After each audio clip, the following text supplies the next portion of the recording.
Hi, I'm Representative Matt Erpelding, and today on ErpTalks, I'm going to fill you in on the importance of protecting the 1995 Nuclear Settlement Agreement. It's a nonpartisan issue, and it's important to every Idahoan.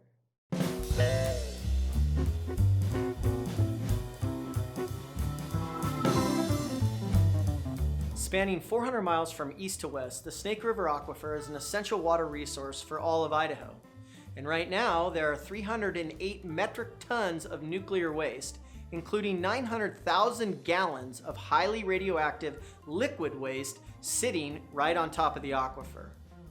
Yeah, not great. This is how it happened. During World War II, the federal government began shipping nuclear waste to Idaho without permission. And then in 1970, Governor Andrus began pushing back on the federal government for their frequent and illegal dumping. And in 1974, Governor Andrus received in writing from the feds that all nuclear waste would be removed from the state of Idaho by the end of the decade. But then, a mere 5 years later, after the 3 Mile Island reactor melted down, the federal government again broke their promise and began shipping nuclear waste to Idaho. Then, in the 80s, Governor Evans had to demand that the federal government stop injecting radioactive water into wells directly above the aquifer. Seriously.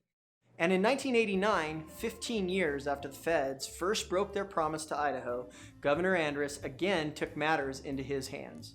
He blocked a shipment of nuclear waste from Rocky Flats, Colorado by placing a state patrol car on the tracks just outside of Idaho Falls.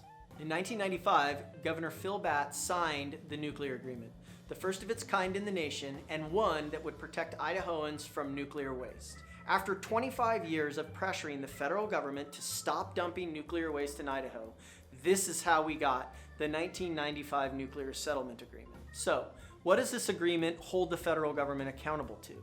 The federal government must remove all spent nuclear waste by 2035. They must also treat all high-level waste at the site for the 2035 disposal deadline. And, more urgently, the feds must remove all transuranic waste from Idaho no later than December 31st, 2018. Yep, that's less than a year away. And that's why the feds are pressuring Idaho to modify the terms of the agreement rather than just getting the job done. Modifying the agreement puts Idaho at risk. If any of that waste was to leak into the aquifer and ultimately into the Snake River, it could ruin our drinking water and agricultural resources, to say the least. The next governor is critical to the nuclear agreement and whether it stands or falls. I'm asking you to contact every candidate for governor, Democrat and Republican. Get them on record opposing any changes to the 1995 nuclear agreement.